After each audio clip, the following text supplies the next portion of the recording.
अस्सलाम वालेकुम नाज़रीन, कराची बोल न्यूज़ के साथ मैं हूं आपका मेज़बान सैयद इस्माइल और आप देख रहे हैं कराची बोल न्यूज़। नाज़रीन, इस वक्त हमारे साथ इसी शहर कराची का एक वो शहरी मौजूद है जो कि परेशानी से दो चार है, मुख्तलिफ परेशानी से दो चार है। क्या मामलात हैं जो कि परेशानी हल नहीं हो रही है, ऐसी कौन सी परेशानी ने इनको आ घेरा है, जानते हैं इनकी ज़बानी। अस्सलाम वालेकुम। जी वालेकुम। क्या नाम है आपका? इमरान साहब। इमरान साहब, ये बताइएगा ऐसी क्या परेशानी है जो आपको मीडिया का दरवाज़ा खटखटाना पड़ा? सर, परेशानी यही है कि एक मुस्तफ़ा नाम का शख्स है, उसने गुलिस्तान जोहर में मेरे खिलाफ दरख्वास्त दी है। ठीक है। और दरख्वास्त देने के बाद SHO साहब ने हमें कॉल करके बोला कि भाई आपकी दरख्वास्त आई है। मैंने बोला सर किस मामले में दरख्वास्त आई है हमारे खिलाफ? उन्होंने बोला कि जी आपने किसी बंदे के पैसे देने हैं। मैंने बोला साहब मैंने तो किसी बंदे के पैसे नहीं देने।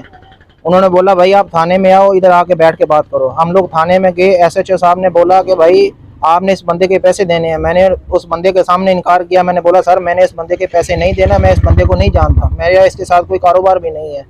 और फिर दोबारा SHO साहब ने उस बंदे को दोबारा जो है वो बाहर लेके गए। बाहर से पता नहीं क्या उन्होंने बोला क्या नहीं बोला। SHO ने आके मेरे ऊपर इतना प्रेशर डाला, इतना दबाव डाला कि मुझे जो है वो तकरीबन लॉकअप तक भी बंद किया। अच्छा, आप मुस्तफा को जानते भी नहीं थे? मुस्तफ़ा को मैं नहीं जानता। मुस्तफ़ा को मैं नहीं जानता। मुझे लॉकअप में भी बंद किया गया, तशद्दुद भी किया गया। और मेरे को जो है कारोबार का जो है वो खसारा भी हो रहा है इस वजह से, क्योंकि कारोबार छोड़ के हम कारोबारी बंदे हैं और सीधे बिल्कुल सीधे बंदे हैं हम लोग। हमने आज तक कभी फटा नहीं किया इस मामले में। अच्छा, आपका जो कारोबार है वो कौन सा कारोबार आप करते हैं? जब आपको SHO की कॉल आई है, कौन सा थाना था और क्या कहा SHO ने? SHO गुलिस्तान जोहर का थाना है। SHO कामरान कुरैशी साहब हैं, उनकी कॉल आई हमारा बेकरी का काम है। पता नहीं क्या मसला SHO साहब को हुआ है, उन्होंने मेरे ऊपर तशद्दुद भी किया, मुझे लॉकअप भी किया।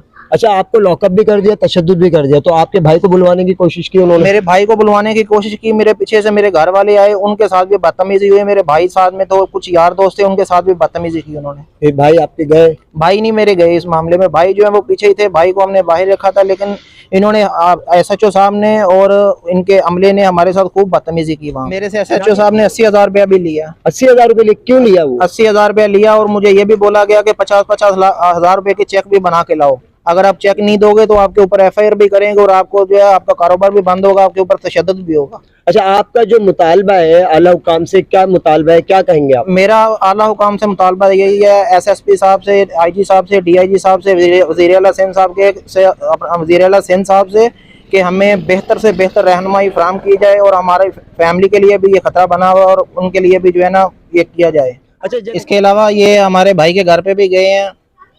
SHO साहब ने पुलिस भेजी, साथ में मुस्तफ़ा साहब भी गए हैं।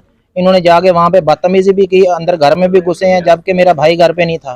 ठीक है, उसके बाद इन्होंने घर पे बदतमीजी करके आए हैं, गाली गलौच भी करके आए हैं। पूरे मोहल्ले वालों ने भी सुना है। अच्छा, लेडीज पुलिस भी साथ थी? कोई लेडीज पुलिस नहीं थी। लेडीज पुलिस नहीं? सारे जेंट्स से लेडीज पुलिस नहीं थी। ये घर में गए, उधर बदतमीजी भी करके आए हैं और ये पूरे मोहल्ले वालों ने ये सारी बातें सुनी है।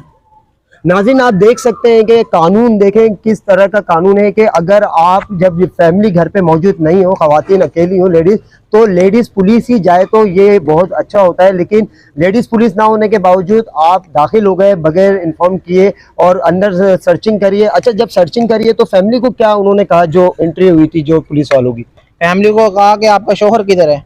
मेरी भाभी को बोला कि आपका शोहर किधर? उन्होंने बोला घर पे नहीं है। बोले कहाँ है? उनको बोला फौरी तौर पे। उन्होंने बोला वो इधर नहीं है, वो अपना काम पे गए हुए हैं। उनको बोलते जैसे ही आए उनको बोलना फौरी तौर पे थाने आ जाए, नहीं तो हम इसको उठा के ले जाएंगे यहाँ से। अच्छा, यानी धमकियां भी देके गए? धमकियां भी देके गए हैं, धमकियां देके गए हैं, फैमिली को भी देके गए हैं और पूरे मोहल्ले वालों ने सुनी है धमकियां सारी देके गए हैं। और हम शरीफ आदमी और फर्स्ट टाइम पे हमारे साथ ये ऐसा हुआ है। हमने कभी आज तक हमारे घर पे हमने कभी कोर्ट कचहरियों का भी चक्कर नहीं लगाया। जी, हमें इस बात का डर है कि SHO साहब बोल रहे हैं कि आपको हाफ फ्राई फुल फ्राई भी किया जाएगा और आपसे जो पैसे जो हैं वो सारे वसूलेंगे।